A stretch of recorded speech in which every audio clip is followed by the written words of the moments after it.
desert and the great American Southwest. I bid you all good evening or good morning as the case may be. And welcome to another edition, a Friday night, Saturday morning edition of Coast to Coast AM, live out across this great land, across all these time zones, from Christmas Island and Tahiti and the Hawaiian Islands, east into the Caribbean, south into northern South America, and of course, north to the North Pole. Fair coverage, huh? Good to be here, everybody. And we are going to take a bit of a turn, as I do so many times on this program. It's my feeling that talk radio should be no single thing. And I've conducted it that way for years and years now. We are going to have a guest tonight. His name is Michael Brown, and he will come from the Christian perspective.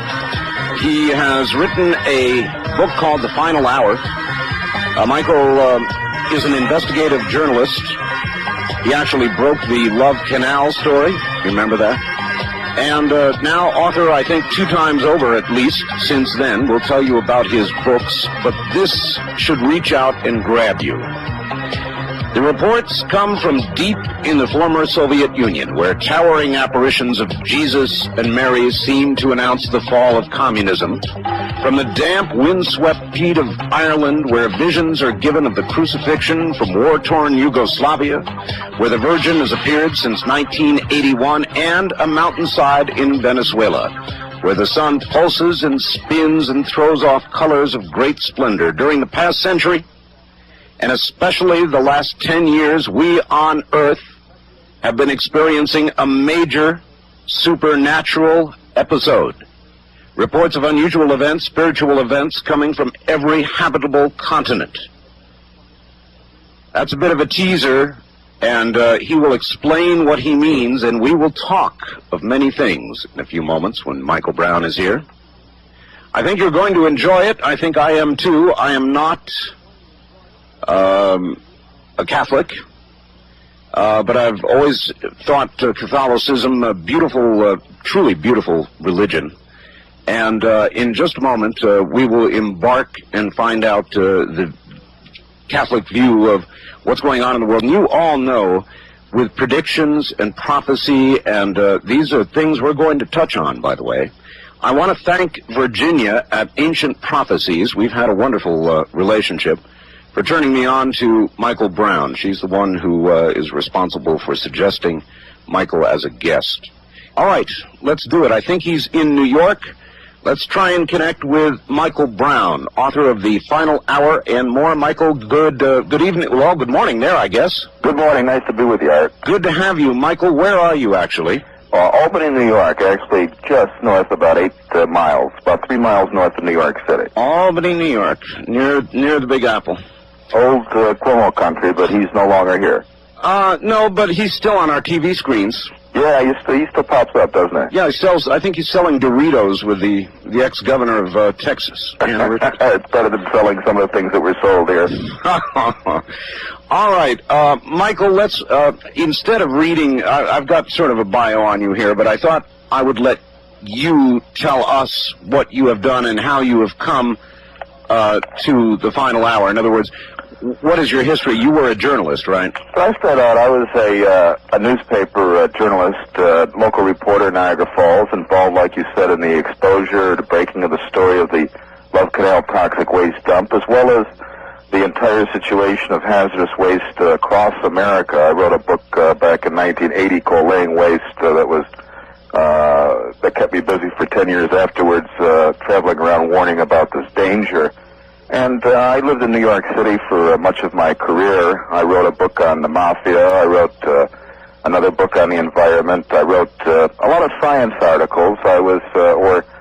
Books. I wrote a book called A Search for Eve, which was about a theory that through DNA they had tracked the first human being back, their common ancestor of female ancestry in Africa, and things of that nature. I was a contributing editor at Science Digest and so forth. Used to write magazine stories, and then about 5 years ago went into full-time research into what I would call, I guess, Christian phenomena, for lack of a better term. In other words... Okay, we'll get to that in a minute. I don't want to leave your early work for just a second.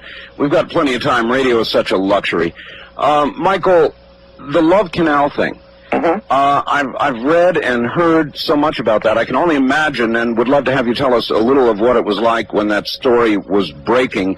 But then to jump to the end of it for a second, I saw a piece not very long ago that seemed to suggest that a big mistake had been made, and that really people shouldn't have moved away from Love Canal, and that it just cost a whole bunch of money and wasted a bunch of money, and the whole thing was for naught. I'm sure you've seen those pieces. Well, there's a lot of misunderstanding because of what the Love Canal, because there were two Love Canals, what the Love Canal is and what the Love Canal is not.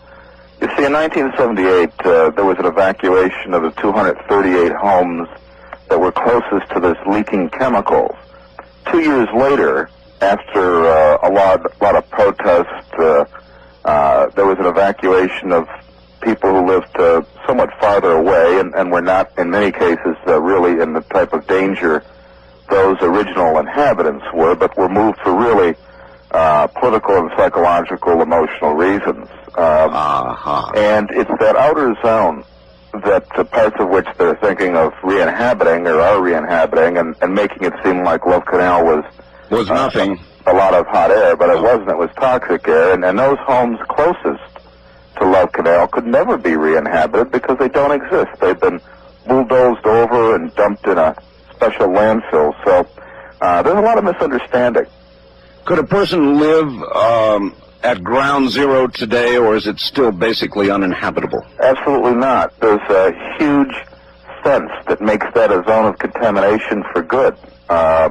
You couldn't even enter it walking down the street. You'd have to scale the fence and go into this large mound of clay. A lot of the homes that I initially investigated are now under this mound of clay that protects it from rainfall and therefore has stopped the leaking. How was it discovered? Well, there had been reports for a couple of years about PCBs. You know, that's a type of chlorinated chemical. It's rather poisonous, seeping into some pumps, into cellars, in basements, ringing the site. I know PCB is used in transformers, electrical transformers, or used to be. It's a coolant, That's right, and also used in the manufacture of, was used in the manufacture of certain plastics and so forth. So very similar to DDT as far as a family of chemicals. And then in 1978, there was a memo that I got my hands on, and it showed that benzene, which is a human cancer-causing agent, was in the air of some of the homes near Love Canal. And then I went in there and I did kind of an informal health survey in May of 1978, and I was really nonplussed by how many people were claiming that their dogs were going bald, losing their fur, developing tumors allegedly, and all these ailments they were claiming, from dizziness to epilepsy and breast cancer, that seemed to afflict them once they moved near this place known as Love Canal, an old hydroelectric channel that has been filled up with, like I said, chlorinated material from years gone by. And I told the health department about this. The health department was planning, or henceforth did plan, to have a health survey of its own, which a couple months after that turned up rather hard scientific indications of miscarriages, high rates of miscarriage, and perhaps even birth deformities, and some liver enzyme indicators, among those living closest to the chemicals, and issued an order of evacuation. So as you investigated, it was one of those things that sort of slowly became apparent and dawned, and the magnitude of it became apparent. Once after May of 78, everything snowballed. By August 2nd, 1978, people were streaming away from the site on orders of the state, and it became a major national story, the first toxic waste crisis in America. All right, so that was Love Canal, and then you say you wrote about the Mafia, and I've always been curious about that. We had a reporter in Las Vegas who did a lot of reporting about the Mafia, ended up drowning in Hawaii, not necessarily under suspicious circumstances, but that leads me into the question, don't you worry a little bit when you write about the mafia? Isn't that a worrisome thing to do? I think it is if you don't have proper guidance. I was writing about, specifically about a murder story that had occurred, involved a gangster from Newark, New Jersey, which is kind of a hub of mob activity in the United States. I lived there, Michael, I know. At Branch Brook Park. And at any rate, he had got caught in this murder with several other people, or a couple other people, and turned into state witness in order to himself avoid jail, and ended up ratting on over 70 of his former buddies, including a lot of heavy hitters. I mean, they used to call them stone-cold killers in the parlance. And so I kind of wrote the story, and I always was in consultation with county district attorney investigators, with high-level detectives, with FBI agents, with federal marshals, and I kind of knew where I could step and where I couldn't.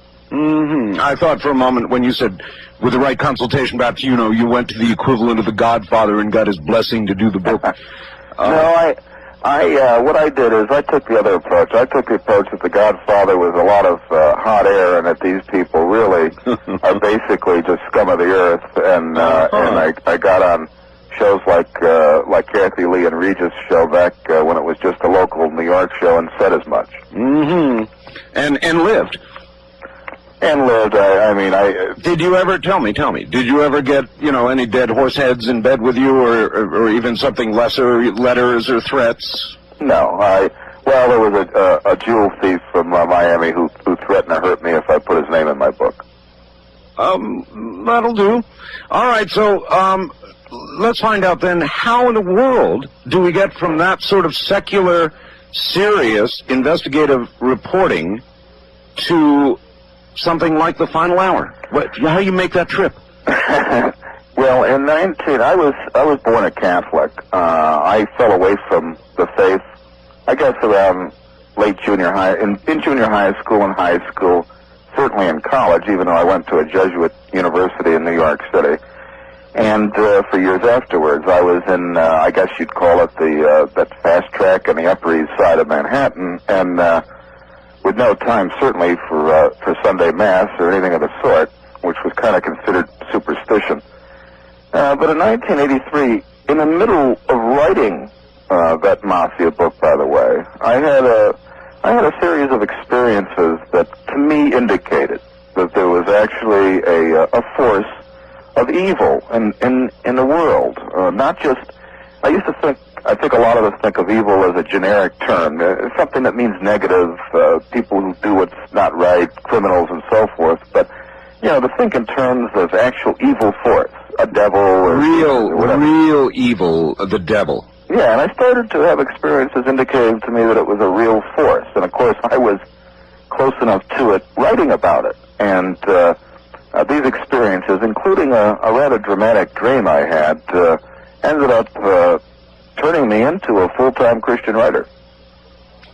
Catholic? You returned? I returned to the church very quickly in 1983 after this dream I had, and in which I saw an evil face. Why? All right, yeah, let's talk about that a little. Oh, an evil face. So your dream, tell us about your dream. I guess we ought to understand what it is that made you turn this corner so dramatically. Well, again, this is a part of really a series of events that occurred over several months. But one night I was coming back from socializing down in actually in the lower East Village of Manhattan, and Friday night, single at the time, and I came home. Again, it was the fast lane stuff, and again, it was right towards the end of this Mafia book I was writing. Drugs? No, I wasn't. Not that fast. I may have had a couple drinks that night, but I went to sleep, and I woke up, middle of the night. I didn't look at the clock, or at least I don't remember. It was probably the first time around 3 o'clock in the morning, and I woke up because I had a very startling dream. I dreamt that I was on this, like a hospital gurney, and there were these luminous entities, for lack of better terminology, around me. Really? With their hands over me, as if they were like healing me or delivering me or something, and my feet were towards the door of my apartment. I lived on 90th and 3rd on a 12th floor of a luxury apartment building. And I had awakened because they had shown me this face materialize on my door, and it was this elongated face with very pointy chin, stereotypical demonic face, with a goatee, the classic sunken jowls and so forth, staring at me, and it was a very living face, an etched face on my door, and it was the most terrifying thing I've ever seen in my life. It made anything like the mafia seem like kids' play. And I woke up, Art, and I paced around for a while. I went back to sleep, and the dream continued where it left off. Oh, that's bad.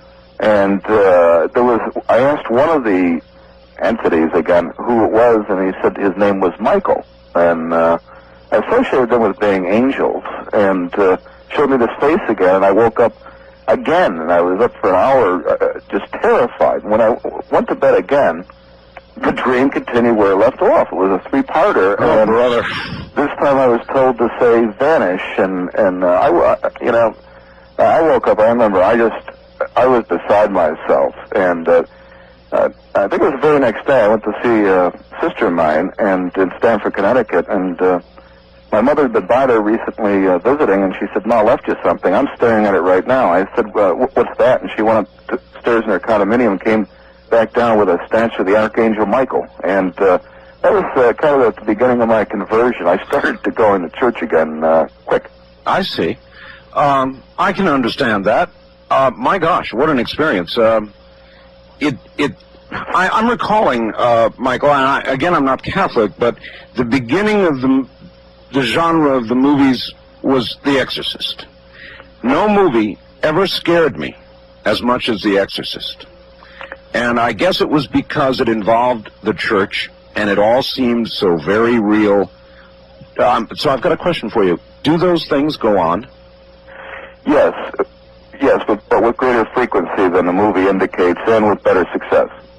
There are definitely cases there are many thousands of cases of demonic possession, but most of the cases, of course, are not quite as dramatic as that. But there are I have talked to priests, including one from Los Angeles area, who have been involved in exorcisms that are literally as dramatic as some of the parts of the movie. Not that the head twists around in the back, and not that there's pea soup flying across your movie screen, but certainly physical manifestations of levitation and just tremendously, in some cases, gruesome phenomena. That occurs. But like I said, they get rid of these spirits, whereas the movie kind of displayed the devil as more powerful than the force of good. Or he made a jump and lived at the end, yeah.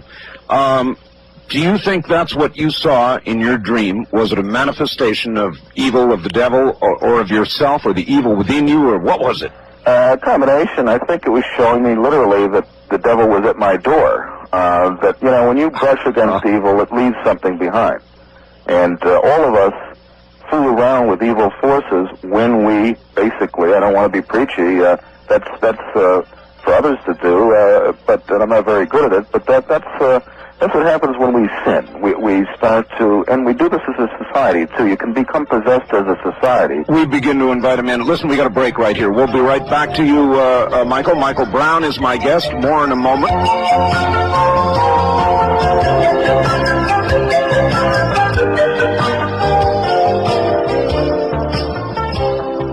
Once again, from Albany, New York, here's Michael Brown back again. Michael, hi. Hi. All right. Boy, how do you know, if I were to ask you what you saw, how do you know it was real? How do you know it wasn't just as they say, a bit of undigested baloney or something? Well, I mean, it could be. I just never had a three-part dream before, and haven't had one since. I guess you had to be there. It was a feeling that was, right to the quick. I mean, it was right to the heart. You had no doubt you were encountering something that was extremely unusual and certainly wasn't your standard dream. And that was, as I said, I don't know. I mean, you could say it was subconscious, but that was one in a series of, quite frankly, many other events that began to occur, indicating to me that all of this talk about poltergeist phenomena, and I had done research earlier as a journalist writing for the Atlantic Monthly and other publications, and as a newspaper reporter. I had done some investigating into people who claimed haunted houses and experiments with parapsychology and all of that other junk, and so forth. You know, I think that all of this tied in. That when you when you really look at things, there's a dimension outside of the body, and you better be careful what you fool around with, because it can bring something to your door. All right. I do a program on that kind of thing, Michael.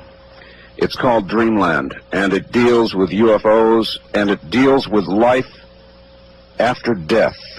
If there is such thing, it explores those possibilities, and occasionally, of course, it moves into those realms. We talk to a lot of people like Dr. Moody, and others who believe, well, I'm sure you're well aware of what they believe, and I take it that your view of that sort of thing is negative. Well, not all of it. I mean, for instance, you take the near-death experiences that you just alluded to, without relating to any one researcher. I think there are some cases that are extremely interesting and very valid and very uplifting and very true.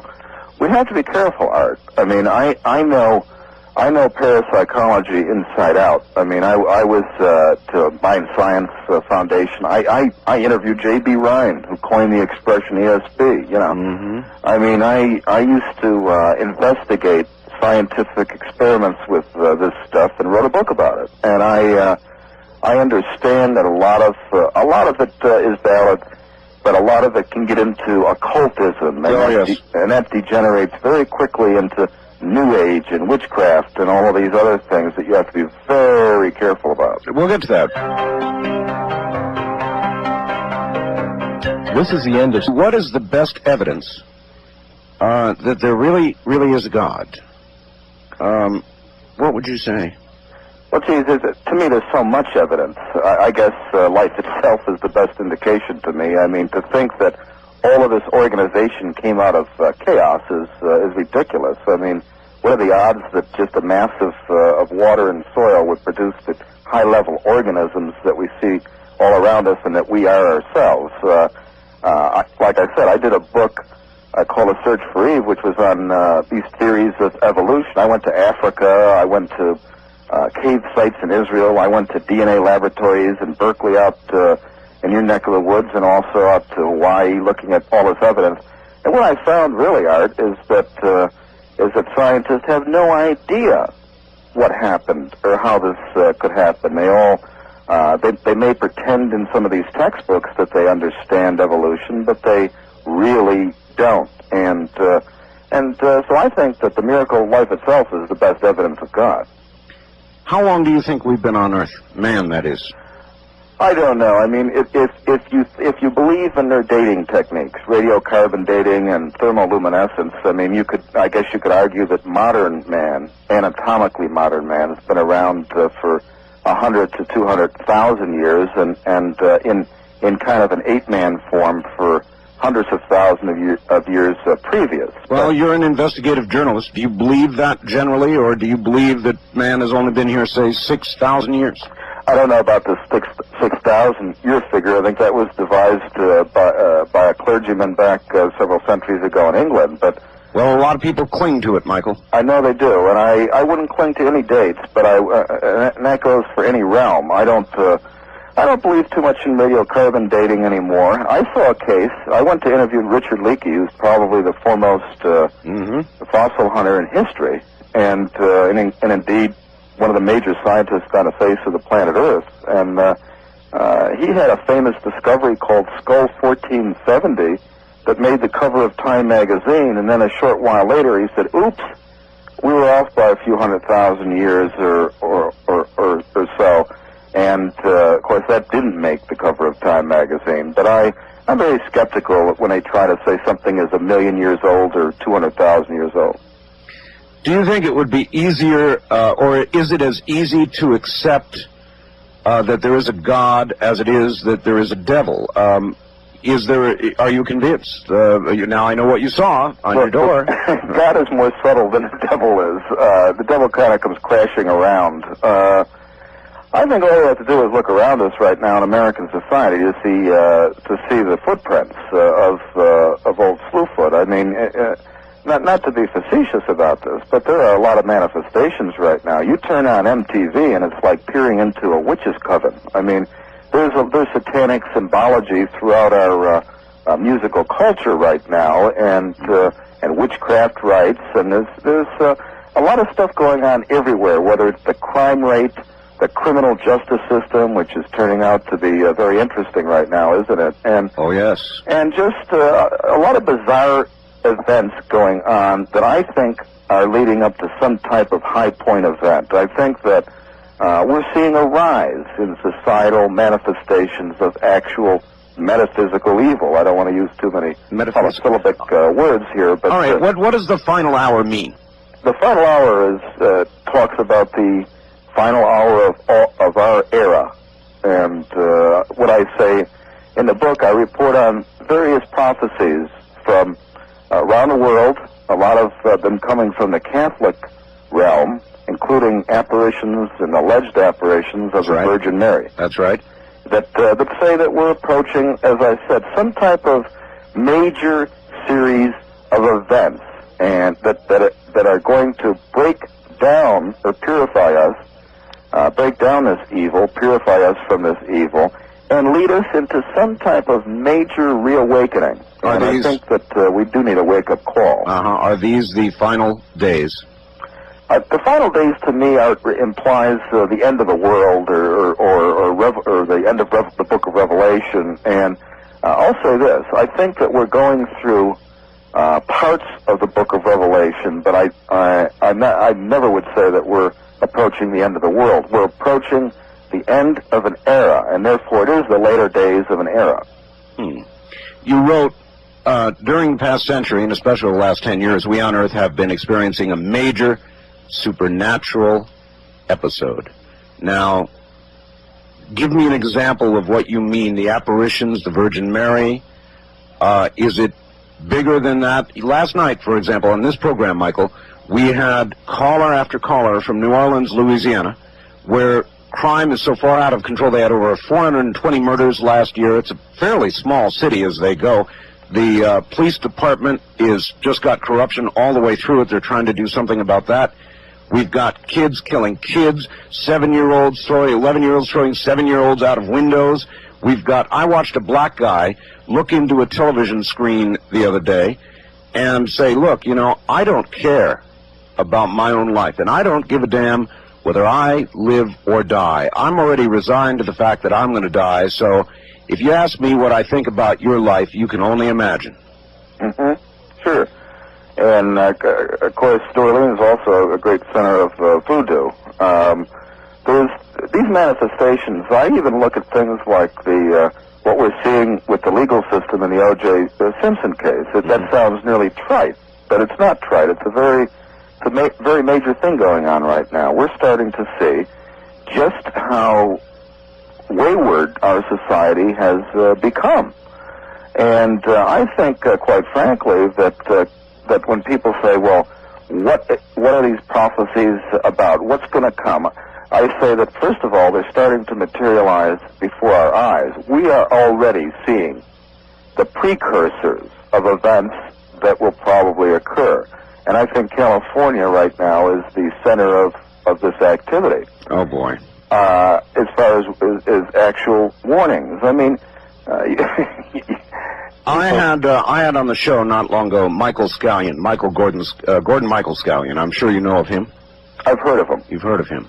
He predicts a series of earthquakes this year, Michael, that will culminate with some 9-point earthquakes. Palm Springs, California, going on up the coast toward Seattle and so forth. And, I mean, tremendous, gigantic earth changes. He may have even been on the Ancient Prophecies program. I believe he may have been. And there are so many prophets predicting the same sort of thing. You know, California breaks off and falls off and the whole thing. How do you react to that sort of prophecy? Something is happening in California. Los Angeles since 1992 has gone at the most 6 months without being declared a disaster area. You've had, of course, floods, and you've had fires, and you've had riots, and you've had earthquakes. That's right. And if you look, matter of fact, if you look, Art, at the 10 most costly disasters in American history, in all of American history, going back to the Great Chicago Fire or the 1906 San Francisco earthquake, or whatever you want to consider, and adjusting for inflation and change in value of the dollar, of the top 10 worst disasters in American history monetarily, 6 or 7, might be 7 now in light of the recent flooding, of these disasters, of these 10 disasters, have occurred since 1989, and 4 or 5 since 1992. Something seems to be afoot, and a lot of the activity is in California. And what I see is that this is building momentum and building momentum. That's right. Until we're going to have perhaps one of these major earthquakes or a major storm of unprecedented proportion, whether in California or on the East Coast here or wherever.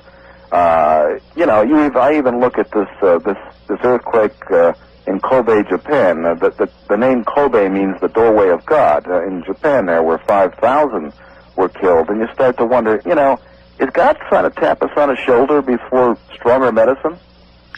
It's a very good question, and I must say that a lot of us who are not gifted prophets still feel something, and there are a lot of people out in the audience who have this general sense of unease that something big is coming soon.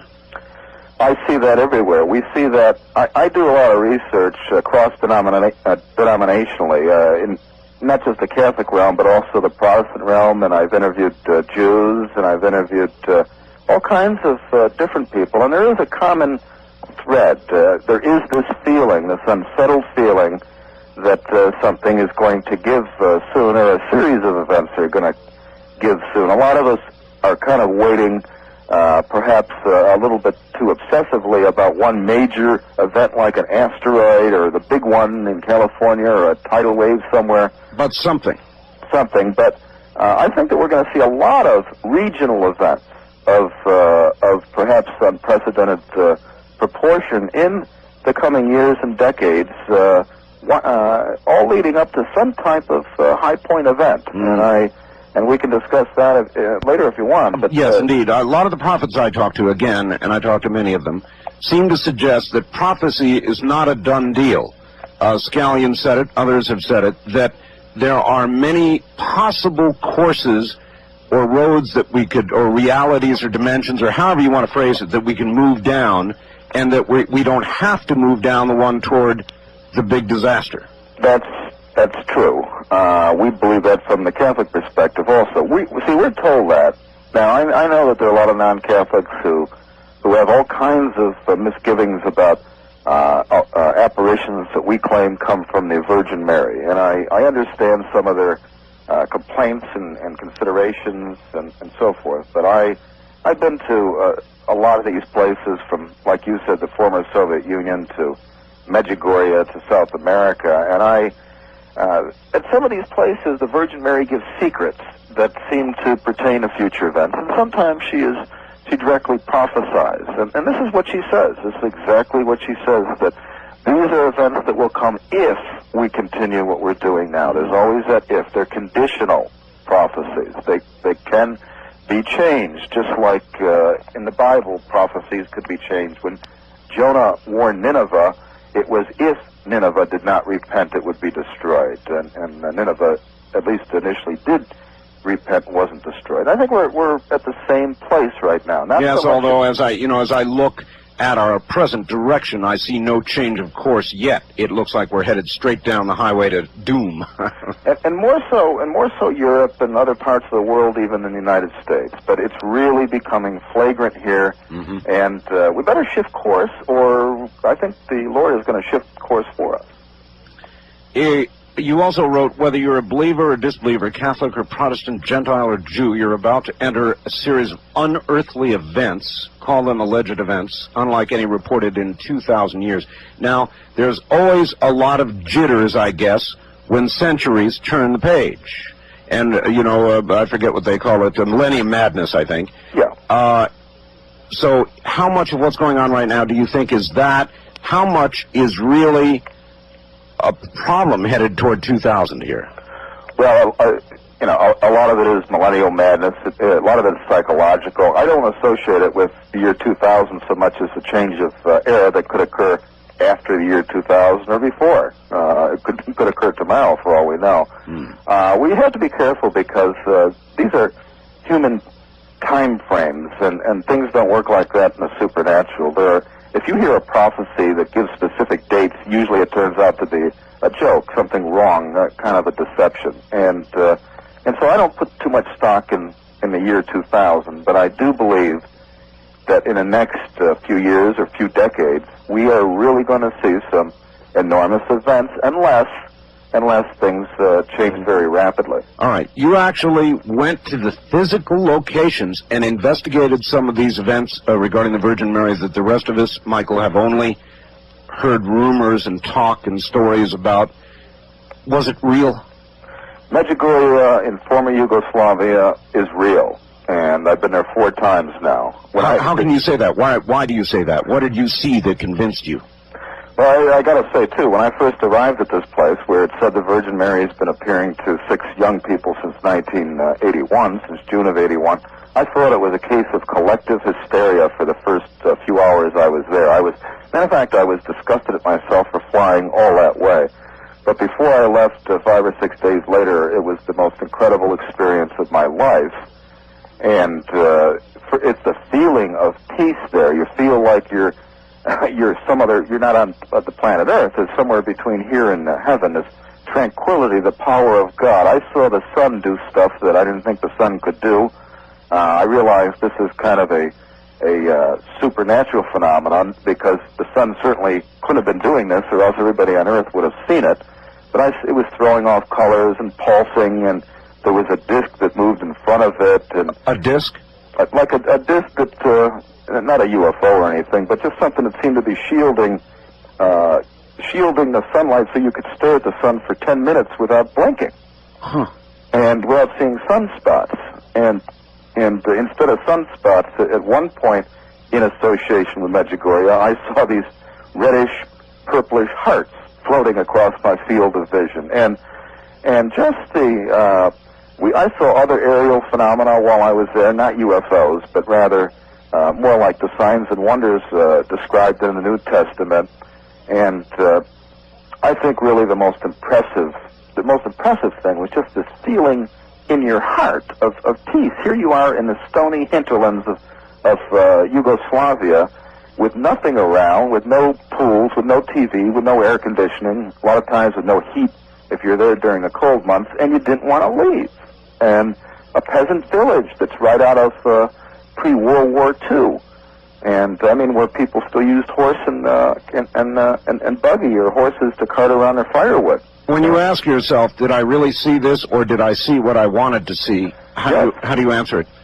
Well, by going back again, I guess, and that's what I did 3 other times. 3 other times. 3 other times. Wow. All right, we're here at the top of the hour, so rest. We've got several minutes. Just relax, and we'll get back to you in a moment, Michael. Michael Brown is my guest, author of The Final Hour. And yes, we'll ask him about UFOs and such. We'll be right back.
Art Bell toll-free.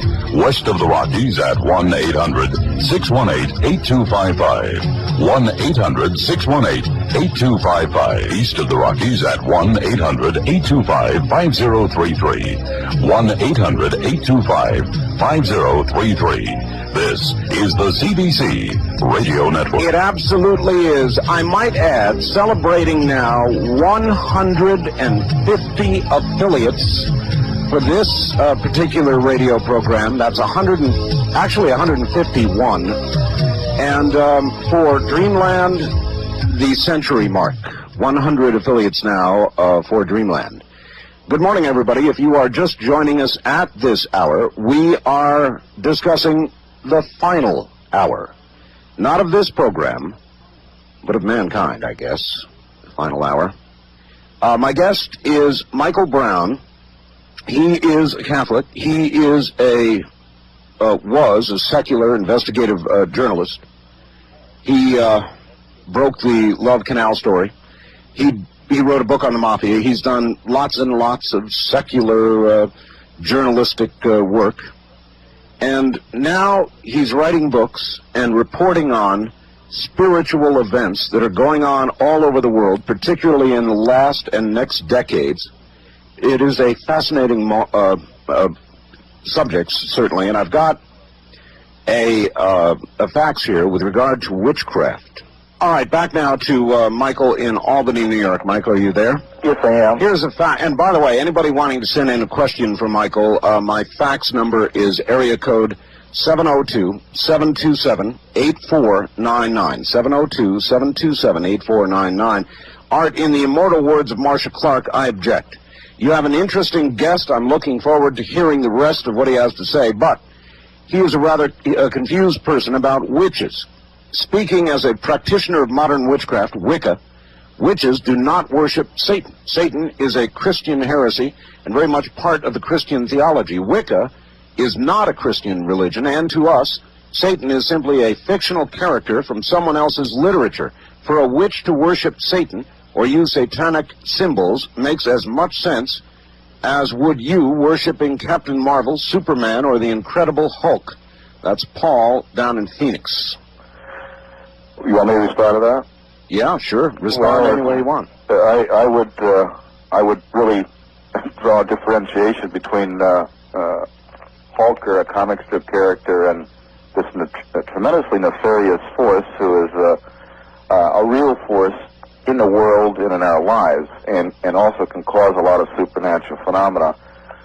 With witches, most people practicing Wicca or witchcraft are not evil people, but I believe that and excuse me for sounding pretentious when I refer to things like this as I did in the previous half hour, but it's a deception, and that's where the confusion is. You see, witchcraft does relate to demonic activity. It goes back to ancient Babylon. It goes back to Neanderthal times in Europe when they had pantheism and worship of horned-headed creatures and so forth, representations on old cave walls, or at least relics soon after the Cro-Magnon man, I should say, not Neanderthal. And then it came through history, through ancient Babylon, through these strange gods and goddesses, and it came through Egypt in the time of the pyramids, and it came through the secret societies of Europe, and then the witchcraft in Germany, the secret societies that took a foothold even here in America, and now we call it witchcraft and the New Age movement or the occult and so forth. And I believe that a lot of it taps into a real supernatural force, but it's a force from the dark side that causes tremendous spiritual blindness so that they don't see the devil, so that they don't see the working of actual demonic entities. And I strongly suggest that they get away from that quick. While we're on the subject of getting away from it quick, one thing did once scare me. Somebody had delivered to me, anonymously, an old, even ancient, Michael, Ouija board.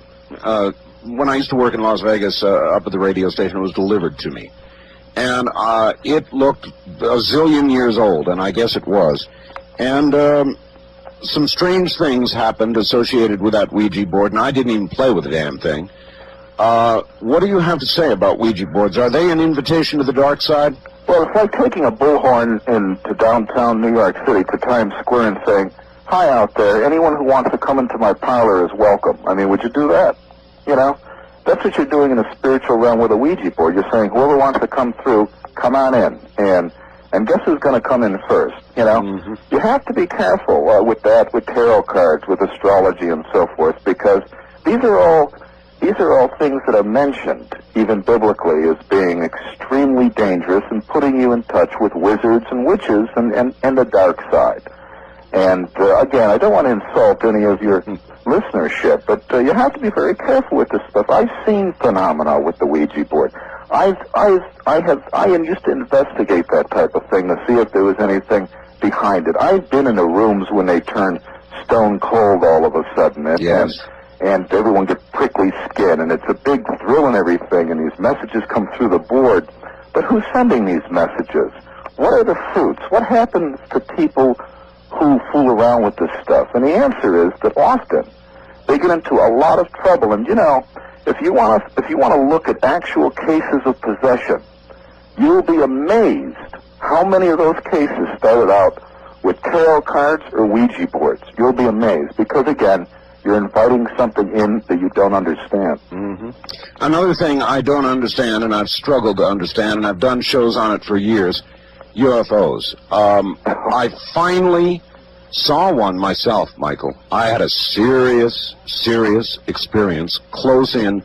Something just floated above me, a big triangular craft of some kind. I won't go into all the details, but it scared the hell out of me.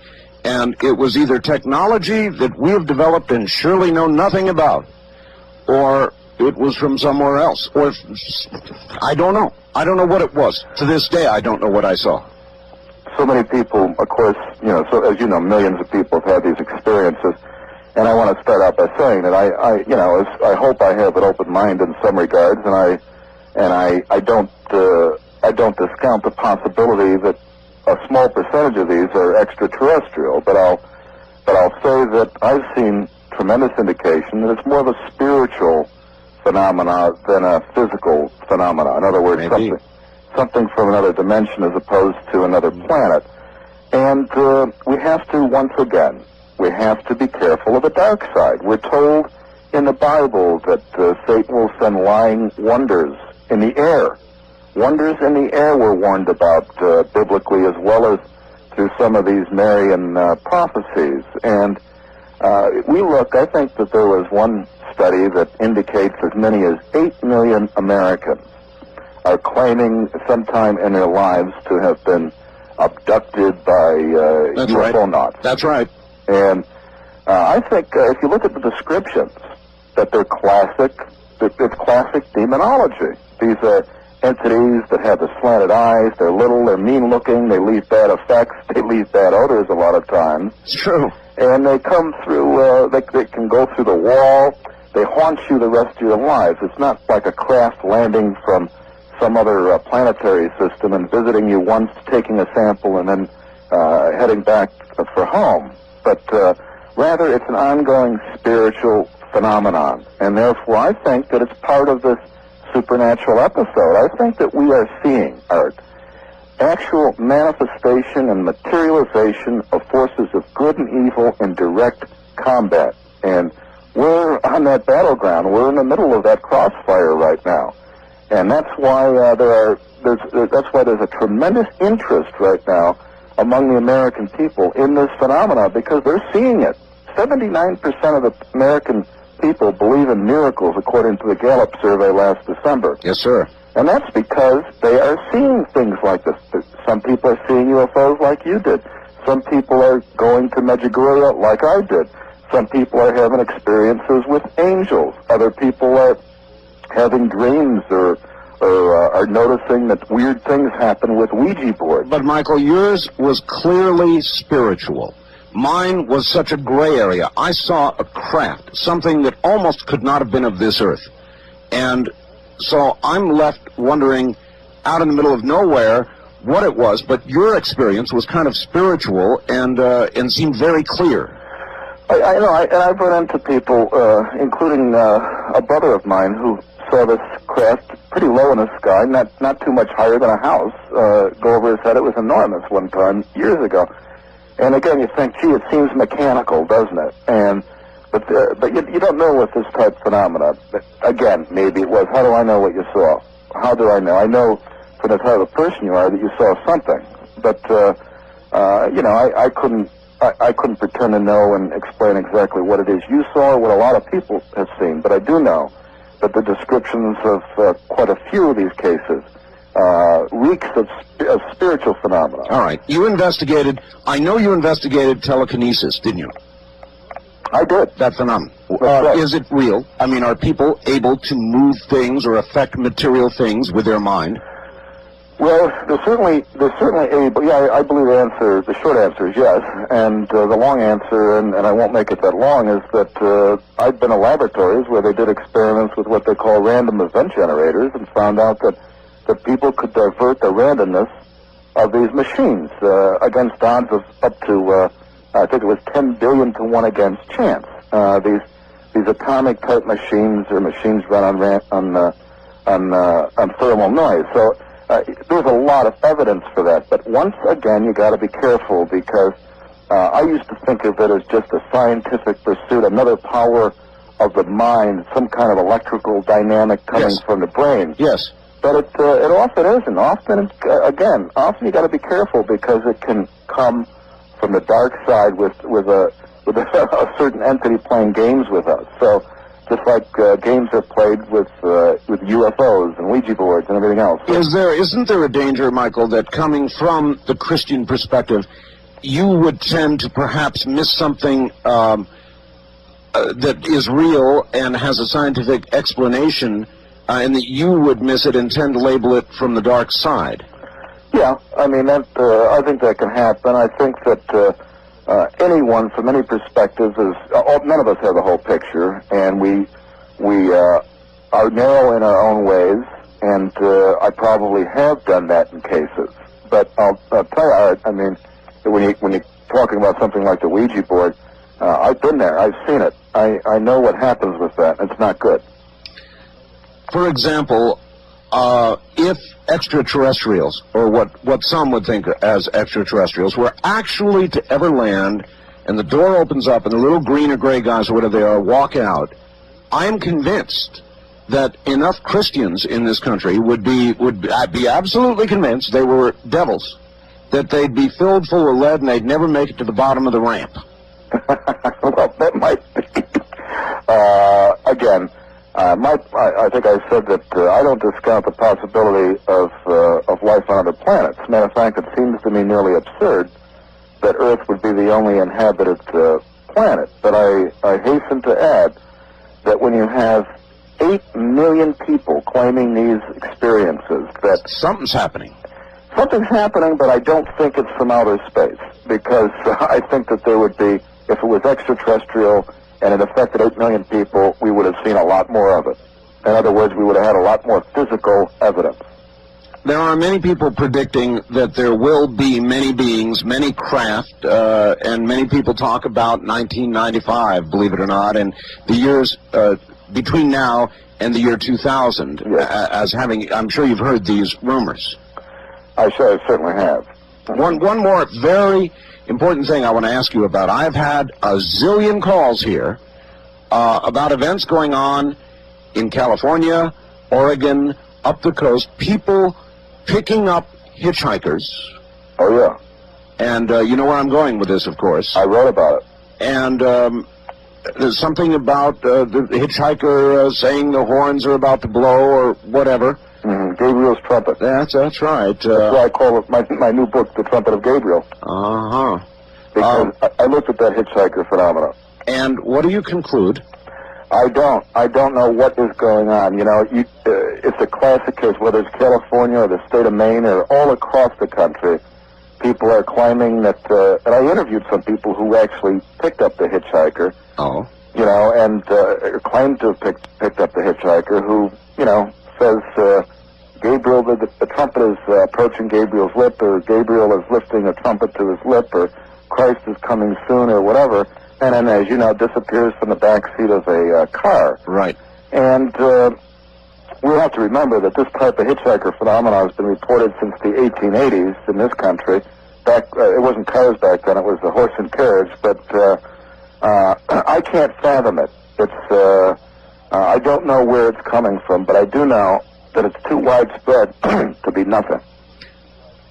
When you interview people, how do you judge or try to judge their credibility? I mean, as they tell you a story, did these people seem credible to you? Did they seem kind of off the edge a little bit, religious fanatics, or maybe well, you know, I'm sure you have listeners who consider me a religious fanatic, and in fact, 10 years ago or 12 years ago, I would have considered myself, looking at myself now, a religious fanatic. So I can understand certainly where they're coming from, and there certainly are people in any walk of life who go off the edge or who believe everything and anything, and it gets to be sometimes. Well, I'm asking you whether those people were in that category, in your opinion. Those people with the hitchhikers? Yes, sir. Not the ones I interviewed. No, but you know, I can't speak for the others who are claiming this. Often, it seems like a rehashed myth. In other words, often you can't get to the base of the rumor of these hitchhikers because they're really just inaccurately reporting a story they heard, you know, third hand from somebody who also heard it third hand. So it's often just a rumor, but there have been some cases that I believe are legitimate. All right. Michael, hold on. We'll get back to you in just a moment. I'm about to open up the telephone lines. If you would like to ask Michael a question, come now. First-time callers at area code 702-727-1222. 702-727-1222. The Wildcard Direct Dial lines, area code 702-727-1295. 702-727-1295. Toll free west of the Rockies. It's 1-800-618-8255.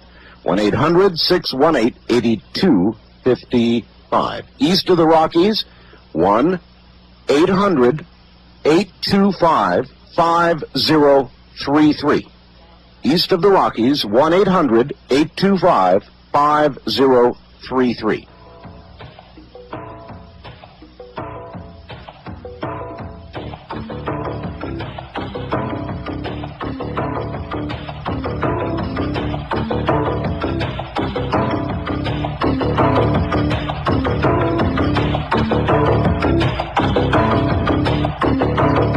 Art Bell is taking calls on the Wildcard line at 702-727-1295. That's 702-727-1295. First-time callers can reach Art Bell at 702-727-1222. 702-727-1222. Now, here again, Art Bell. Here again I am.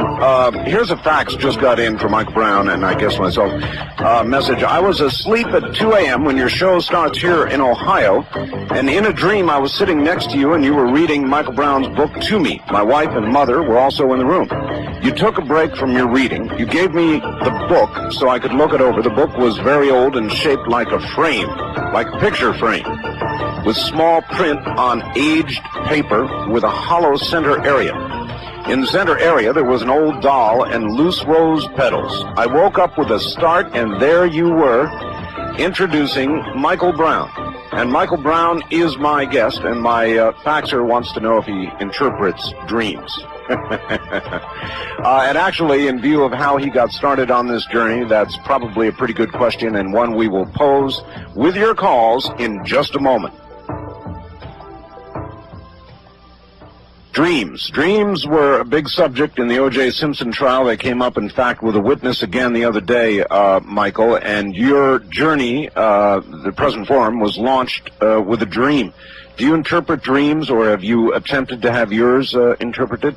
I don't. I'm mainly confused by them. I don't pretend to have a lot of answers that I wish I did have. I will say that the rose petals, there have been cases like in the Philippines where people have have claimed to see the Virgin Mary, and to thousands of people claim to have seen rose petals that fell to the ground with images on them of Jesus or Mary and kind of Christian symbols. So I don't know if that's relevant at all, but I don't try to interpret dreams, because it's just never worked for me, and it's something that I don't feel comfortable with. This is the end of side 1. Please leave the cassette exactly where it is. Let's launch into the world of telephones here. See what we've got. West of the Rockies, you're on the air with Michael Brown. Good morning. Yes, good morning. Thank you. Where are you, sir? I'm in Eugene, Oregon. Eugene, Oregon, all right. Yeah. Michael, I wondered if you'd ever considered that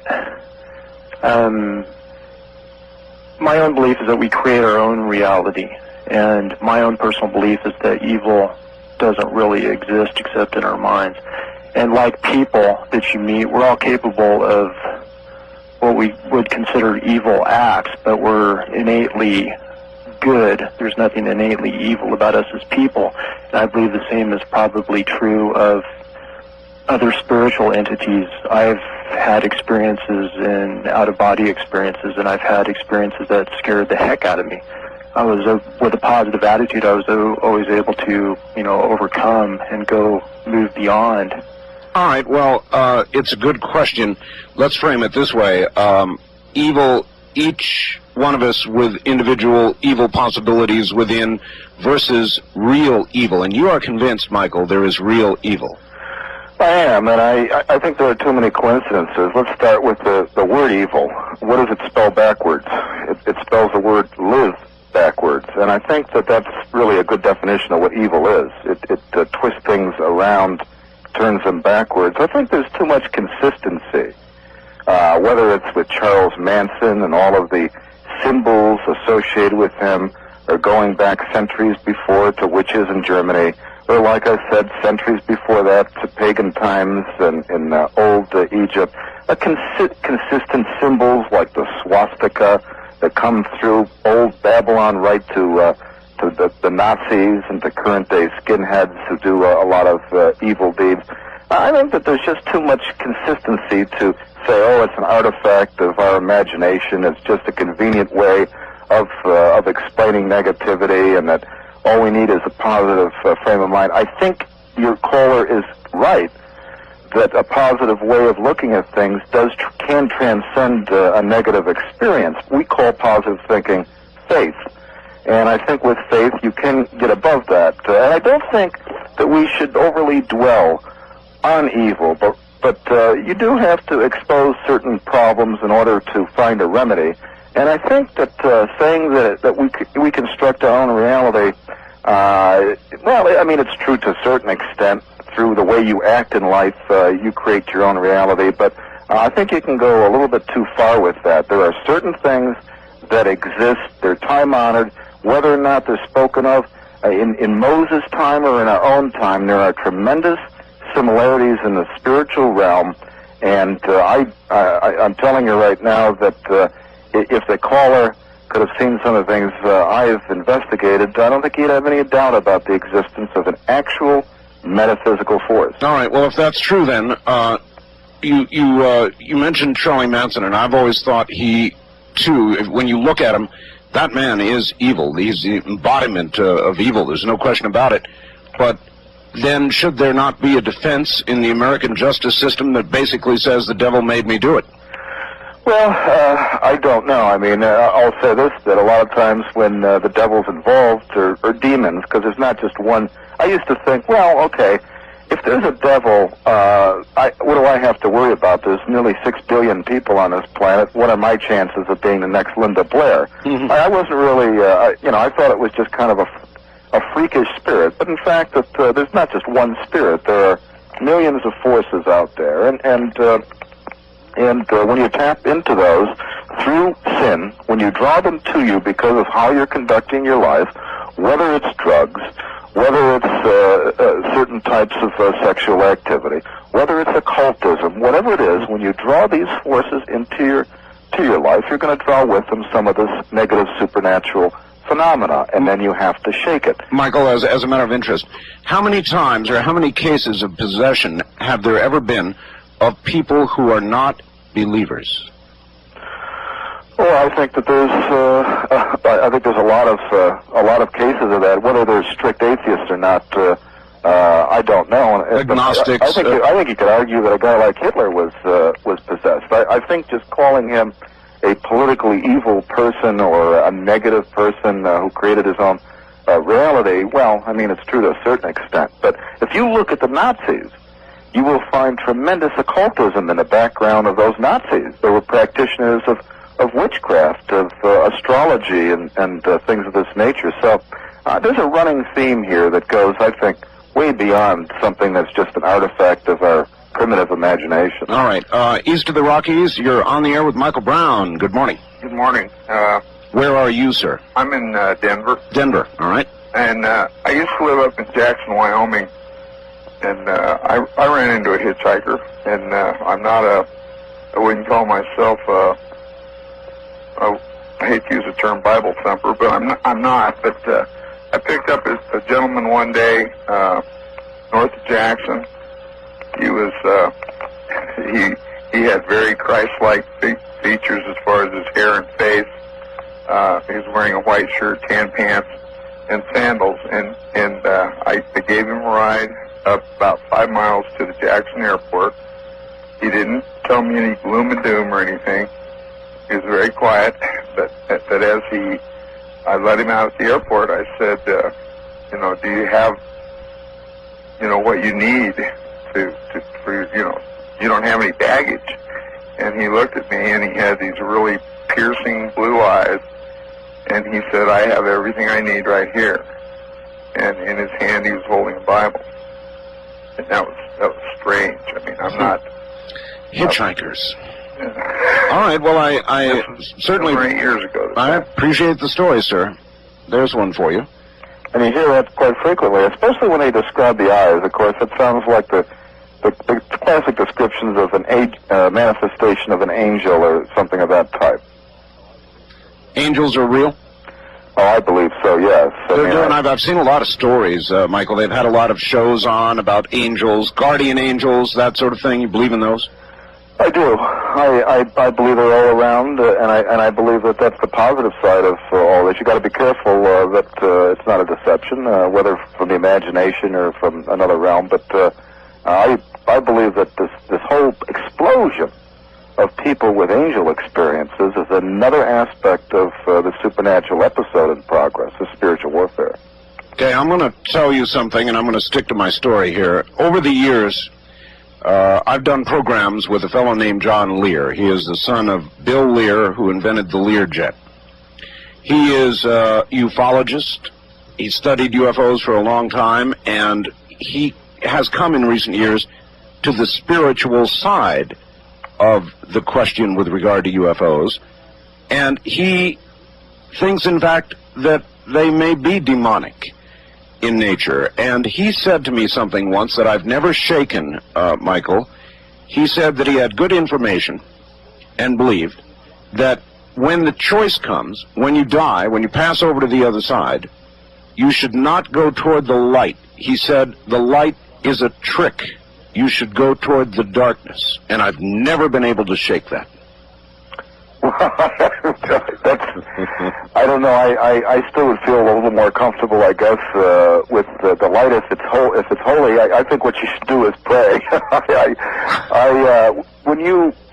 There is so much phenomena going on that even these near-death experiences are fascinating, and I read them, and I think, like I said before, that a lot of them are valid, but others you have to be careful with, because they start to get in the realm where they seem like some type of deception. So we have to be so careful in this realm. Some of the near-death experiences mimic the UFO experience. Well, and then there's one other aspect that we haven't touched on yet with the near-death experiences.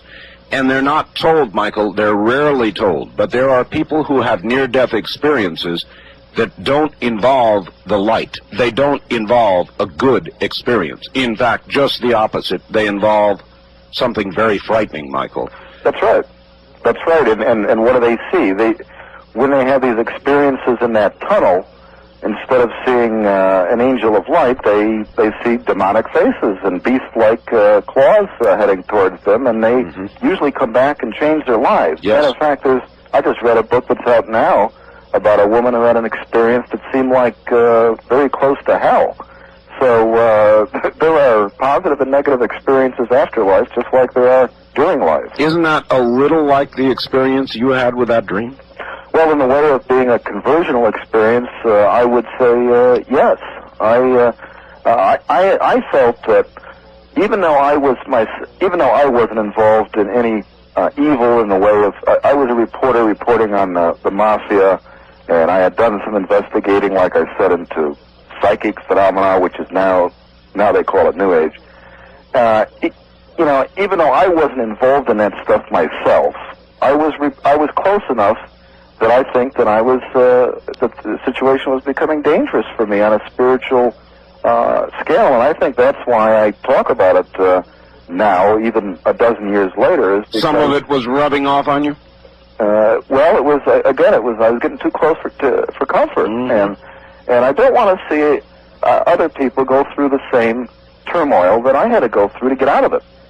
All right, east of the Rockies, you're on the air with Michael Brown. Good morning. Hello there. Yes. Yes, sir, you're on the air. Where are you calling from? I'm calling from Jacksonville, North Carolina. Okay, go ahead. I had a question, actually, about the trumpets of Jericho or something like that. Of Gabriel. Gabriel, yes. Yes, that's it. What exactly is that? Can you explain what that is and the significance here of what that meant by, say, the hitchhiker? Yes, we absolutely will, sir. Listen on the air. Michael, there is a movie I've seen that I've recommended to people because it was such a shocker. Have you ever seen a movie called The Rapture? I have not. With some hesitation, because it's a shocker, I recommend it to you. Now, the trumpets of Gabriel. Well, I mean, biblically, whether it's in Book of Revelation or elsewhere, the trumpet is used to announce something. And, of course, Gabriel is the angel who announced the coming of Jesus to Mary. And is there a significance with an announcement of major events coming? I mean, all these alleged hitchhikers saying that Gabriel is bringing the trumpet to his lips, does that mean chastisement? Does that mean, like what you mentioned, with events coming in the world? A lot of people think that we're on the verge of some type of manifestation of Christ's power, some type of perhaps phenomenon that will bring people back. I don't know, but again, this hitchhiker phenomenon comes right from is not related at all to Marian apparitions, and yet it's part of the supernatural episode. There's so much going on right now, and I don't pretend, Art, and I hope I haven't come across pretentiously, because I don't pretend to have the answers. I'm just trying to observe and report, and to warn. But something's coming down. Something big's about to happen. Something big is about to happen. And as in 2010, you wouldn't necessarily say it's something wonderful. Well, at Medjugorje, the Virgin Mary gave these 6 visionaries 9 or 10 secrets, depending on, some of them have 10 secrets, some have 9. And these secrets pertain to events coming to the world, or at least some of the secrets do. And I interviewed one of the visionaries named Mediana, who said that the first 3 secrets she was given have to do with events that will come as warnings to mankind, along with some kind of great miracle. And she says that when the first secret unfolds, a lot of people will and a lot of the media will just explain it away as a natural event. It will be some type of, well, I take it to be some type of disaster or catastrophe on a regional scale. Mm-hmm. And we'll hear about it, we'll see it, but everyone won't experience it at once. And then she says that another event will come, and this time it'll be a lot harder for the scientists and for the media to just ignore it. And then this third great miracle. And then later on, she says that especially the 9th and 10th secrets have to do with very grave events for the world. And now again, like you very astutely pointed out, a lot of these prophecies can be conditional. But these Medjugorje secrets seem to involve something of rather unprecedented proportion. Well, I just know I feel it. I'm not a particularly religious person, I should tell you, Michael. I guess I'm agnostic, but I feel something, and a lot of other people in the audience feel something coming, and this seems to jive with what you're saying, jive with what Gordon Michael Scallion and others are saying, and as I listen to you talk about an event followed by another larger event, and recalling what Gordon Michael Scallion said, you're both walking down exactly the same path from different perspectives, and that sort of scares me a little. Let's get back to the phones. We've got so many calls here. West of the Rockies, you're on the air with Michael Brown. Hello, Art. My name's Tom. I'm calling from Vancouver, Washington. Yes, sir. Yeah. Mr. Brown, by the way, didn't you win a Pulitzer Prize for some of your work?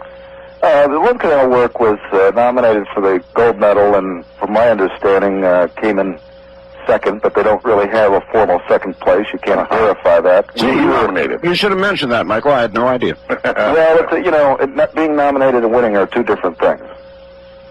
I would say it's a great honor and would have been worth mentioning. Anyway, caller, anything else? Yeah, I've read a lot of your work, Michael, and I think you're one of the foremost and best writers within the Marian movement. One of the sections in the book, and I think might have been the final hour, maybe one of the other books, that has always kind of bothered me, was the references to communism getting its start really from an organized human demonic organization that bankrolled communism in Russia. Are you familiar with what I'm talking about? Yes, the Illuminati. Okay, the Illuminati. And everything I've ever heard about this has never, I know of nothing factual that actually points to this. All right, let's ask. Well, I don't think you can really prove it. Again, a lot of these things operate in a different, quite frankly, a different dimension. But there are organizations that have been very humanistic and quite frankly, anti-Christian with that are based in some of the ancient mystery religions, like the Egyptian stuff we mentioned earlier. And now they're considered just kind of like social clubs. But some movers and shakers in the banking world and government and so forth belong just for political purposes, and yet seems tied into organizations that in the past have bankrolled people like Vladimir Lenin, and of course the one who brought communism to full force in the Soviet Union. So I think there's something to it. Quite frankly, the one who wrote about this was Pat Robertson in a book called The New World Order. So I think there's something behind it, but I'm no expert at it. All right, I want to ask you about the New World Order, and we haven't even touched on the Antichrist yet, so hopefully I can dredge another hour from you. Sure. Great. All right, Michael, stay right where you are. We're headed toward the top of the hour. My guest is Michael Brown. His latest book, The Final Hour. And oh my, what it seems to say. We'll be back. You're listening to Coast AM.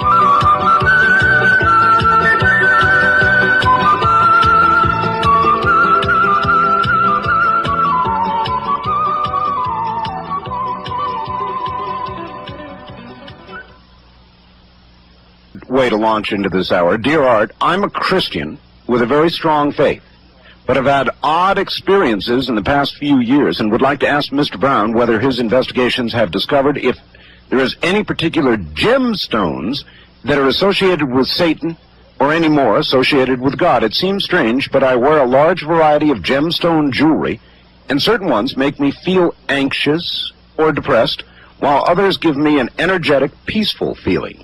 Some gemstone rings I wear on my left middle finger even seem to decrease the circulation. I'm not a flake, but I'm curious since I believe God made all things, including all the natural stones, which are set into jewelry. I would appreciate Michael Brown's view based on his research. Charlotte up in Portland. Michael? Oh, wait a minute. Let's press the button. Michael, there you are. Yeah, I don't know. I really don't know anything about gemstones and all that, but it makes me a little bit wary because it gets into all this crystal New Age type things, and I don't know. I mean, I guess I'm Christian enough that if I'm going to wear something, it's going to be a cross, a crucifix. But I really don't know. It's something that may make him feel anxious because it's tied into some of it can be tied into the occult. Again, this gets back to ancient pagan practices, and you know they call it New Age, but it's old age in a new bottle. It's just rehashed occultism, and we have to be careful. A new label. All right, let's as much as we can go to the phones. East of the Rockies, you're on the air with Michael Brown. Hi. Hi, my name is Darlene Miller, calling from New Orleans. Yes. Hi, first of all, I want to thank Art Bell and, of course, his speaker, Michael Brown, because I think this subject is long overdue. You mentioned spiritual warfare, and that is exactly what is going on. Most people don't realize where this warfare is taking place, but the battlefield is in the mind.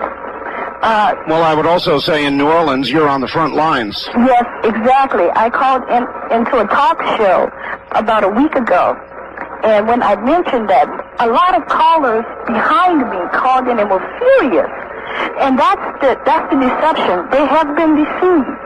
And I like when Mr. Brown used that word, deceived, because that is exactly what is going on.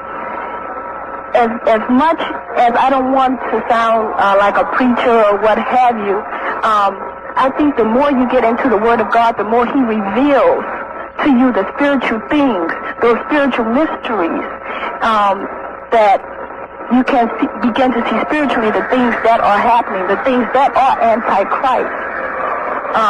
You mentioned evil demons and devils. Well, there's only one devil, and he has a host of demons that he dispatches to do all of his demonic activities. Also, the angels are there to combat those. That's also a warfare going on as we speak. As we talk, there may be angels sitting right by you listening. And this big airway that you have, Art Bell, it's great because He wants His word, God wants His word to get out to as many people as possible. Well, I hope that's what we're doing. She touched on the Antichrist, and I meant to ask you about that, Michael. The Antichrist, who is he? Is he around now? Is he due to be around soon? What's the deal? Well, I'll start out by being candid and saying I don't know, but I'll also add that, to be frank about it, Art, there are a lot of prophecies coming from the Catholic realm that say that the answer may be yes. I mean, we don't know the legitimacy of many of these prophecies, but I have a chapter in the book about one woman in South America. I went to see her in Ecuador, who claims to be having apparitions of the Virgin Mary, and claims, and I say claims, and I emphasize that because I don't know if it's true or not, but she claims that she was told as part of her message that the Antichrist is alive in the flesh and he's a young man. Now, this sounds preposterous to a lot of people, and in fact, if you look historically, we've seen claims like this throughout history, especially in the 13th and the 14th centuries. But there certainly is a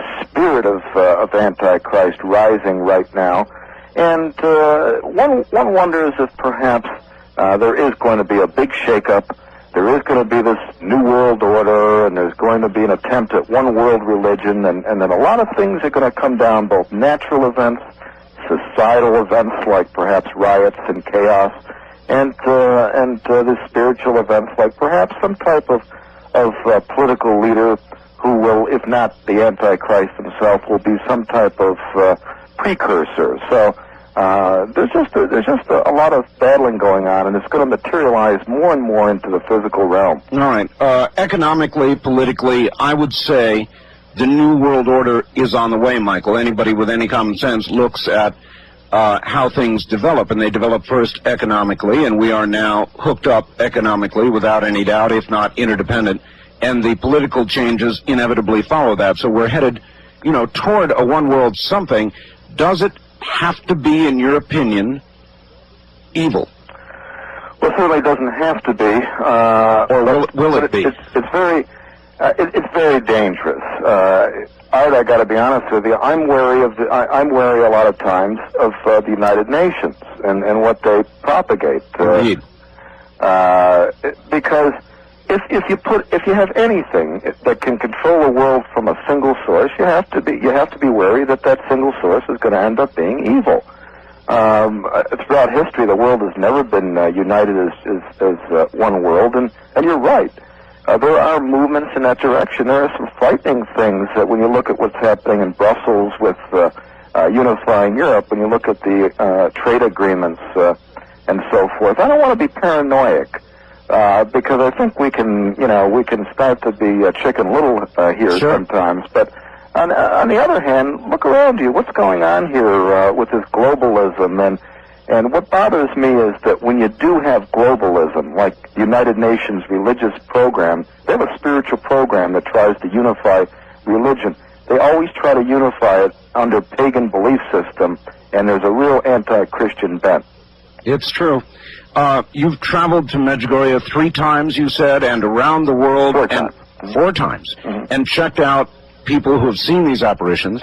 And I'm curious, since you've been close by, have you ever seen one yourself? I've never seen an apparition. I've seen manifestations of the Virgin Mary in Venezuela. I'll tell you about that one second, but I'd like to add that some of my most profound experiences were in the former Soviet Union. Oh. Way in the hinterlands. I mean, in peasant villages back before the fall of communism. Villages that don't have telephones, don't have radio, don't have newspapers, and yet in village after village, widely separated remote villages, they were all reporting phenomena back in 1987 with the Virgin Mary and with visions of Jesus that seemed to portend some major event, which perhaps ended up being the fall of communism, and some unsettling prophecies about a great future war that may well involve the Soviet Union and China. I'm very concerned about the former republics of the Soviet Union. I'm very concerned about the Islamic element there. I'm very concerned even about Turkey, which isn't part of the Soviet Union, but can cause a lot of Islamic unrest in the Soviet Union and in China. You know about the riots now going on?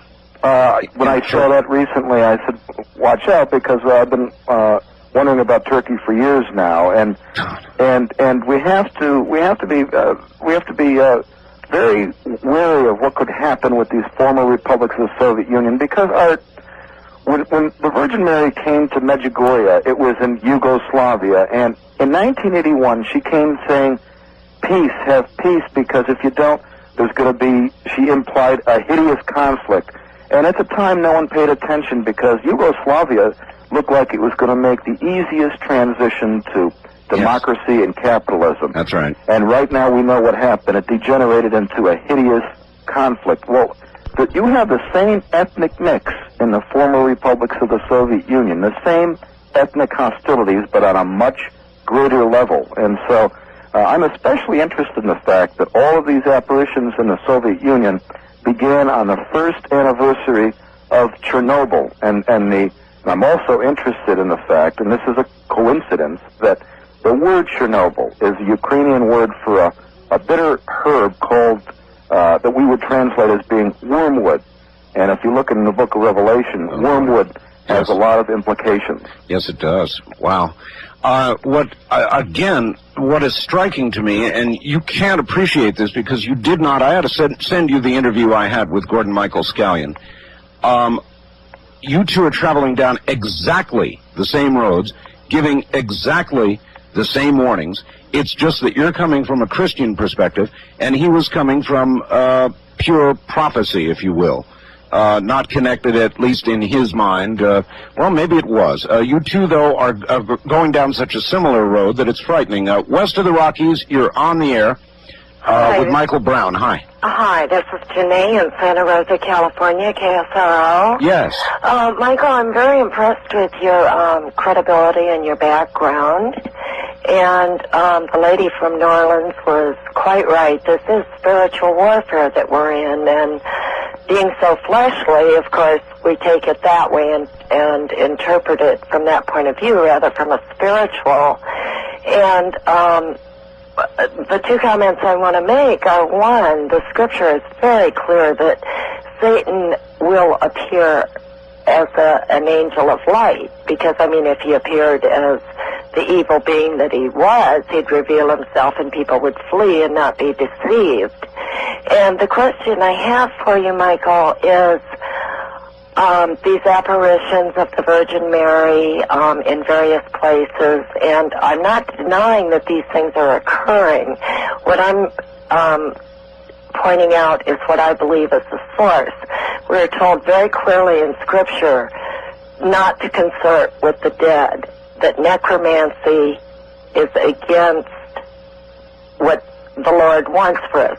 So how is it consistent with Scripture and God's Word that people could be consorting with Mary, who would be a dead human being? All right. Well, it's a very good question, and I have to say that back, I think, in Exodus and Deuteronomy, when we were told about sorcery and enchanters and so forth, necromancy is communicating with the dead. We should not consort with mediums and people who allow spirits to talk through them.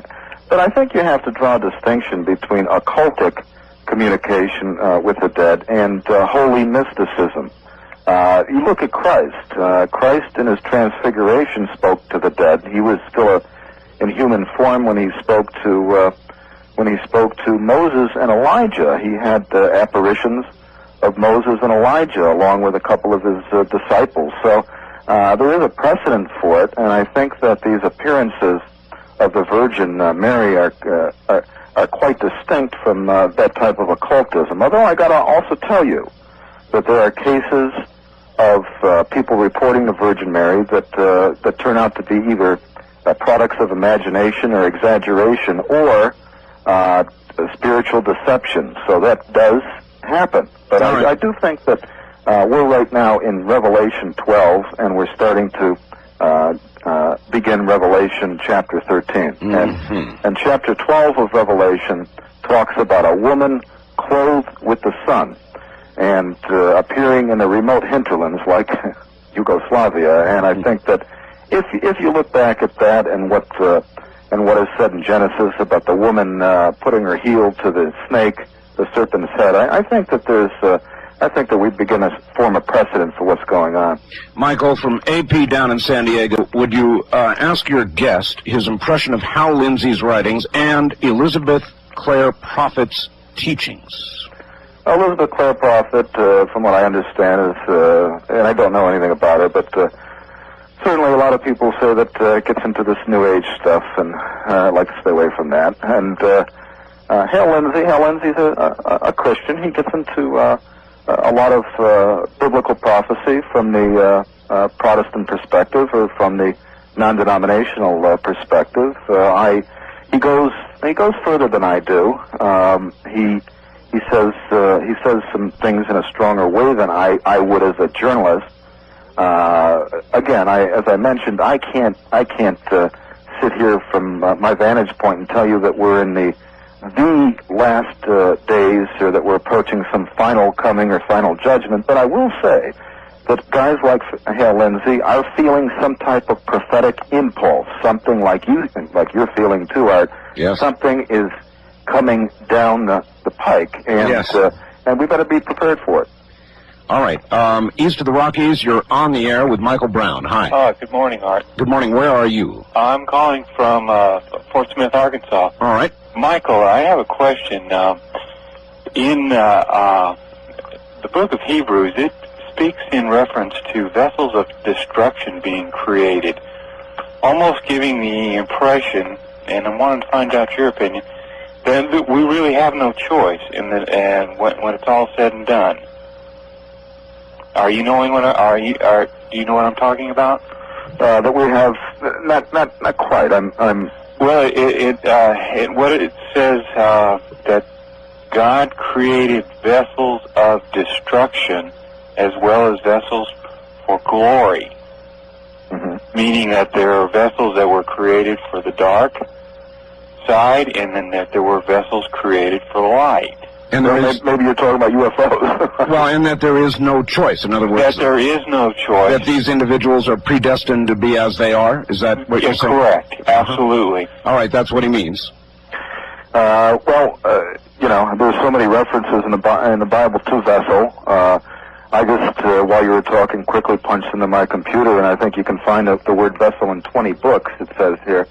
But I don't know, when it comes to evil, I think that's a choice. I don't think that God creates evil. I think that that's something that we create ourselves, or that we hook into. I shouldn't say we create, because it was here before we ever existed. As Christ said that he saw Satan fall like lightning. And, all right, Michael, we've got to pause here. It's the bottom of the hour.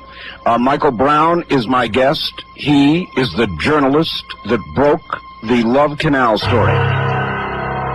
From a Christian perspective, he's talking about his new book now, The Final Hour.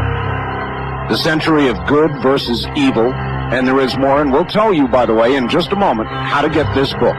We'll be right back.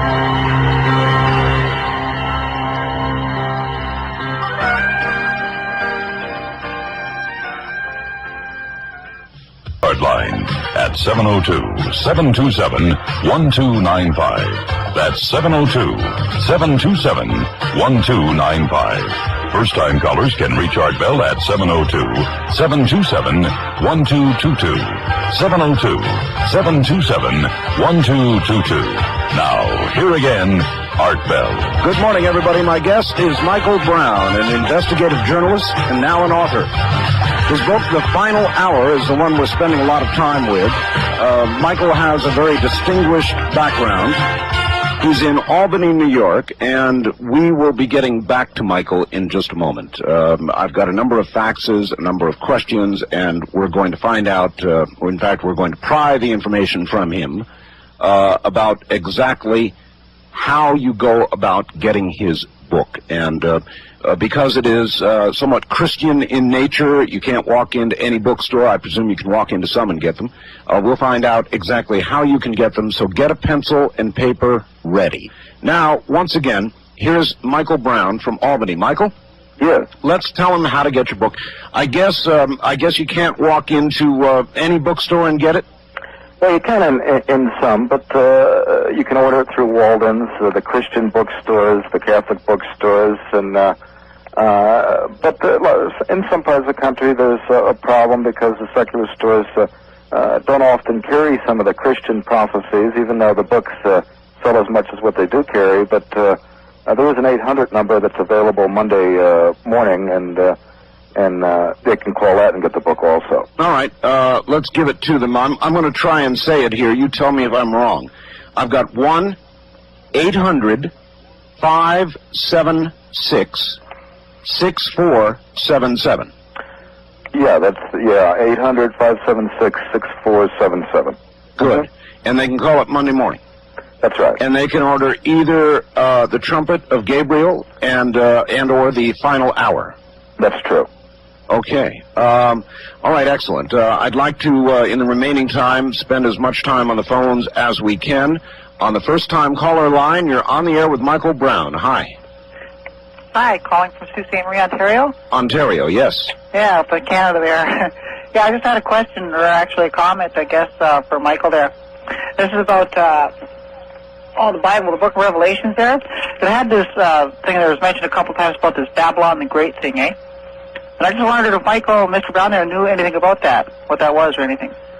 Well, certainly, if you look at the Book of Revelation and you see the reference there to Babylon, it's very striking. It seems like nearly a description of where I used to live, New York City, or I guess you could say Los Angeles too. Yes. A place, where all of the merchants of the earth came and had all these luxuries and all of these jewels and precious stones and pearls and linen and purple and silk and all this other stuff. And also was into sensuality and all kinds of promiscuity and so forth, perversion. And, of course, we know what happened to Babylon. It was destroyed. So maybe it pertains, the fall of Babylon pertains to what's going on in American cities these days, especially New York and Los Angeles, San Francisco. Michael, how do you view AIDS? I find it peculiar that that it strikes the way it does. There's always plagues that take innocence with them. I'd be a liar if I told you it didn't have some of the earmarks of a classical plague. But you know, I know that raises tremendous ire with people, and yet it seems kind of site-specific. It does, but as you mentioned, of course, it takes with it innocence. As all chastisement does.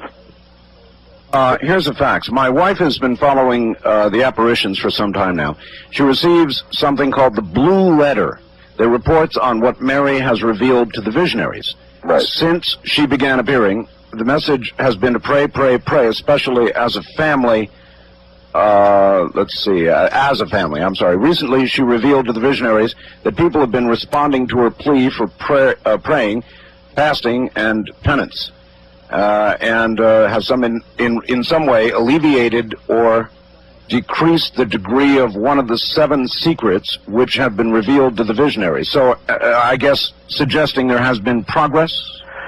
I think that's true to some regard. At least things have been postponed. Now, that 7th secret at Medjugorje, was it the 7th or 8th, that was lessened there, occurred, that's been reported now several years back. So, again, pointing out that these can be conditional prophecies. However, I think if you take things in its totality, we've got a long way to go if we're going to prevent, like I said, major purifications from coming. But I like that fact because it shows that there's hope. There's a lot of hope. We can pray our way out of this. This is the end of side 1. Please leave the cassette exactly where it is, flip it over, and begin again. See if you like this one. It's reported in the English translation of the Bible that Jesus instructed his followers to love your enemy. If Satan is the enemy, how does your guest interpret that?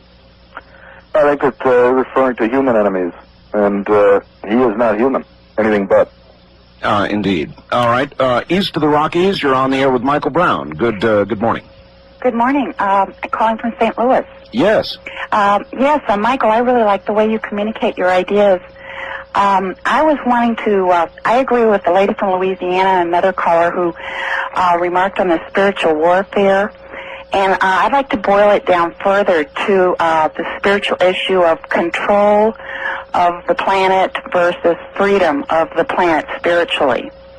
And what I see presently right now is a huge amount of money, government funds being thrown at our social problems, crime, illiteracy, and drug addiction, and yet those problems are not diminishing. They're multiplying and expanding like wildfire. Mm-hmm. And the field that is supposed to be handling has been assigned to handle this area, these experts and professionals in the field of psychiatry and mental health, which is not a science and it has no proven method to justify its existence. Their theory is that man is a mere animal, a soulless being, and these treatments have been used to rationalize doing all manner of things, and I was wondering if you could comment on that. Well, I have pretty strong feelings on this, and again, I don't want to sound like Mr. Know-It-All because I recognize how very little I do know, and I mean that sincerely. However, I've got to say that there are a lot of things in psychology and psychiatry that are mislabeled. A lot of the schizophrenia and psychosis, other forms of psychosis, including, of course, multiple personality, I think speaks more to possession and spiritual problems than to something, quote, psychological, unquote. And I think that calling it a psychological term like schizophrenia is a smokescreen that prevents us from solving the problem. If we would look at the spiritual roots of a lot of the problems in our society, whether it's drug use or crime or whatever, then I think we could make real progress. And the same with somebody who is, quote, mentally ill, unquote. Therefore, Michael, what is the psychiatrist doing? In my opinion, not too much. They're collecting big paychecks.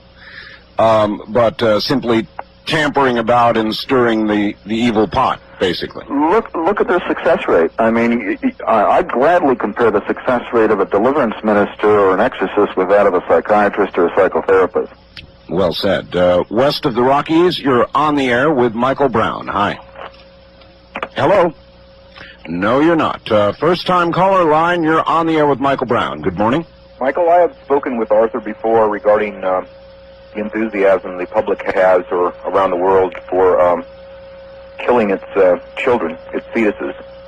Do you suspect that the enthusiasm for this practice might lie in something that you've outlined already in the conversations that you've had earlier tonight? Yeah, it's a good question. What is it now, 1.5 or 6 million abortions a year, Michael? Any comment? 37 billion worldwide. I mean, I think we always have to look at the worldwide perspective because this crisis is an international one. I think it goes. I think abortion is the biggest problem in human history, and when we look, everyone's waiting for the big one or some event that will destroy a city. But every year in this country, with 1.5 abortions, that's like wiping out the cities of Dallas and Buffalo combined. I mean.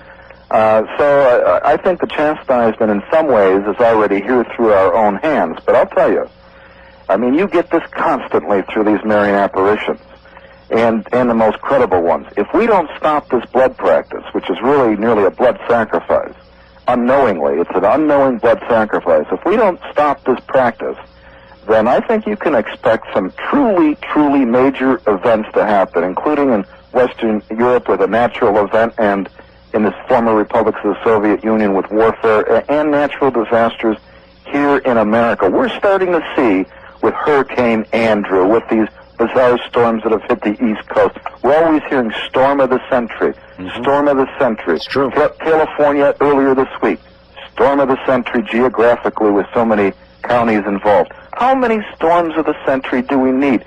Holland, which is one of the most liberal countries on earth, just was flooded out. I mean, we're constantly hearing about the Mississippi flooding or the Rhine flooding or like I said, the earthquake in Kobe or volcanoes and so forth. When are we going to wake up and realize that something is fundamentally wrong and that these events are going to increase in frequency and intensity until we wake up? And if we don't wake up, then we're going to see something of global proportions. We're going to see some type of nearly cosmic event. All right. On the first-time caller line, you're on the air with Michael Brown. Hello. I'm on? You're on. Turn your radio off. Oh, great. Okay. Where are you, sir? I'm in Moscow, Idaho. All right. Yeah. And anyway, what I'm calling about is that personally, I feel that I've had two experiences with angelic presences. One was when I was 11 years old. It was in December of '69. It only lasted for a short time, but it was after a church service. By the way, my background is Lutheran.